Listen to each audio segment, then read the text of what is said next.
My name is Makel Ali, and I know what it's like to wake up in the children's shelter. It's an awful gut-wrenching feeling to wake up one day at the tender age of 14 and realize that no one in this world seems to care that you even exist, or worse, maybe no one in this world loves you. And that was just the harsh reality facing me one summer morning in 1993 while being housed in the Santa Clara County Children's Shelter. This was not my first morning waking up in the orphanage. No, not even close. Fortunately for me, by 14, I had become a seasoned veteran of sleeping on uncomfortable, worn, and tattered cots, assembly line-like feedings, and the revolving doors of one failed placement after another. Yes, by 14, hope was just an empty four-letter word that seemed to live in some far-off, desolate town that no airport or bus station seemed to sell tickets to get to. One morning, while I was sitting around in the boys' barracks, trying my best to get through another long and uneventful day in the shelter, I was summoned to the front desk to take a call that had come in for me.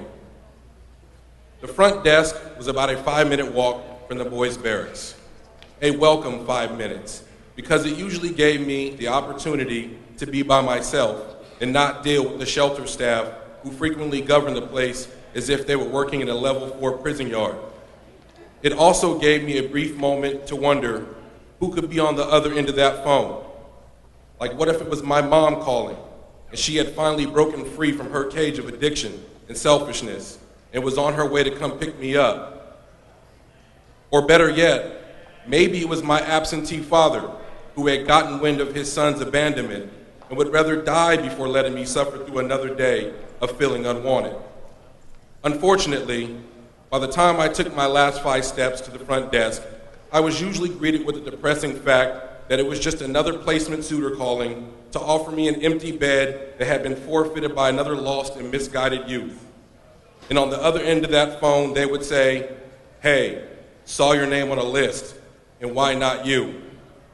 Yeah, I'll never forget the children's shelter for many reasons, but none more important than the first time I met André Chapman. When I first met André, I honestly thought he was an older kid that had just been admitted into the shelter.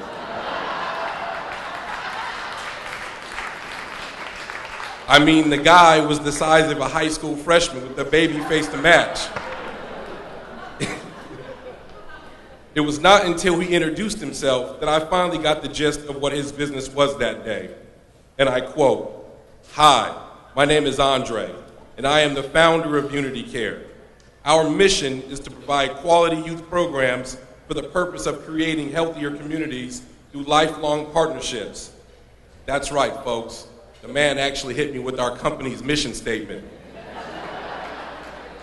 I spent the next 4 years living in the cozy confines at House 1. And during that time, I would become a sponge, willing to soak up and receive any and all valuable lessons on life and how to become a man. Many of the bright, glowing, and radiant flowers that grew within me all started off seedlings planted by loving and caring gardeners. Yes, Unity Care staff was absolutely amazing, but most important, resembled a face much like my own. A black face. What a breath of fresh air Unity Care was for me, a kid who longed for a sense of belonging in a society that made me believe that I was inferior because of the color of my skin. Unity Care gave me the tools and equipped me with the skills to build my life one brick at a time, a foundation that would be mortared together by love, respect, integrity, responsibility, and of course, André, education. At Unity Care, education was usually at the forefront or back end of every lesson learned. It was the glue that held the program together.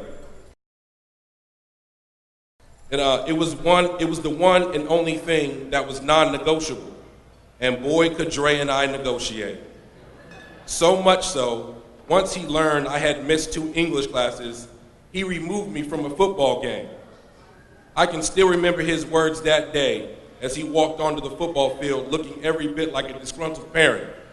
He said, "You must have thought I was joking when I said you couldn't play. You may hate me now, but one day you'll grow to appreciate what I am doing. And Makel, I'm going to get you into college if it's the last thing that I do. College? What a concept. Did African Americans even go to college? Not in my house, not in my neighborhood. Where I was from, success was not determined by college units, credits, or degrees, but rather prison sentences, bullet wounds, and drug sales. Throughout my time at Unity Care, André would change my primitive ideas about college through countless hours of mentoring, college campus visits, and by surrounding me with staff members who were either attending college or were college graduates themselves. By the time I graduated from Unity Care, I too would be able to pursue what I thought was an elusive dream, for I was accepted into 8 universities. Thank you. But things did not go as I had planned. Back then, most nights weren't filled with the excitement of being a San Jose State Spartan. But with the overwhelming fear of where I was going to sleep that night. And after 2 semesters of juggling school and homelessness, I had to come to the painful realization that college wasn't for me, and I reluctantly dropped out. While most kids were clamoring over term papers or choice of fraternity, I was forced to make life decisions like which park bench, whose back seat, or what men's shelter would I be sleeping in that evening. What a blessing it would have been for me to have benefited from some of the current programs that Unity Care offers today. After several years of going from pillar to post, I again seemed to lose sight of hope. What took 4 years to find by the tutelage I received at Unity Care quickly seemed to vanish once I had to encounter the world on my own. While I was working at yet another dead-end job at some drab warehouse, I received a call from a very familiar voice. It was André. But wait, how did he find me? He must have implanted me with a tracking device one of those nights I was awake asleep at the group home. And he asked, "How are you doing, Makel? But more important, are you in school?" Being the prideful man that I am, I told André I was doing okay. But I was far from okay. But I could not bring myself to tell him that I had fallen short, very short, from the goals that he and I had set for myself just a few years ago. Once again, André would be coming to my rescue. And once again, I would be coming home, back to my Unity Care family. But this time, not as a resident, but as a residential counselor.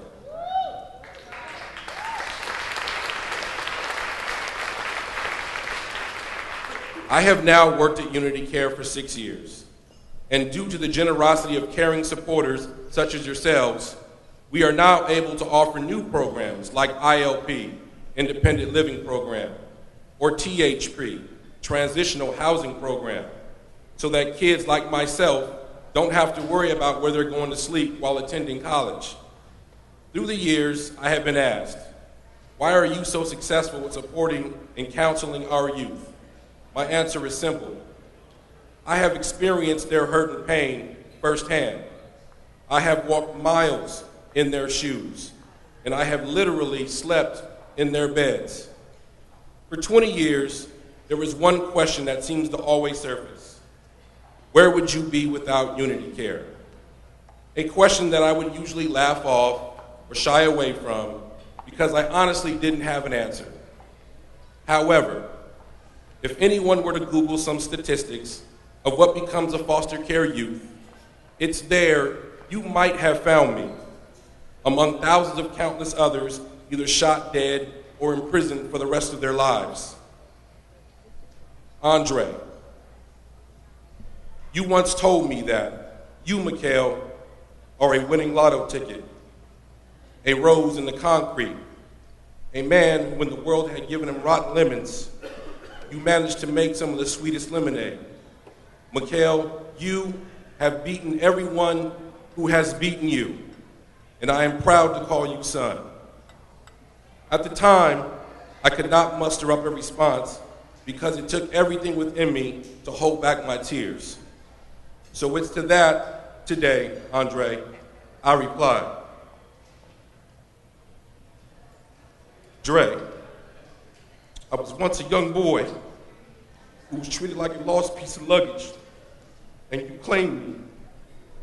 I was once a young man who was broken by the heavy weight of the foster care system, and you fixed me. I was once an irresponsible adult, and you still believed in me. Because of you, I stand before this crowd today, a man full of hope, integrity, spirituality, and a value sense of worth. Because of you, I'm a loving husband with aspirations to be a proud father and soon to be college graduate.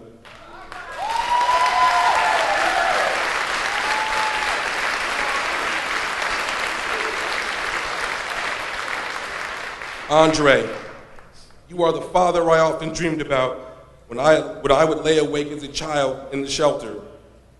So if you have never heard, let it be clear tonight. It's from the top of my head to the bottom of my feet that I say thank you, thank you, thank you.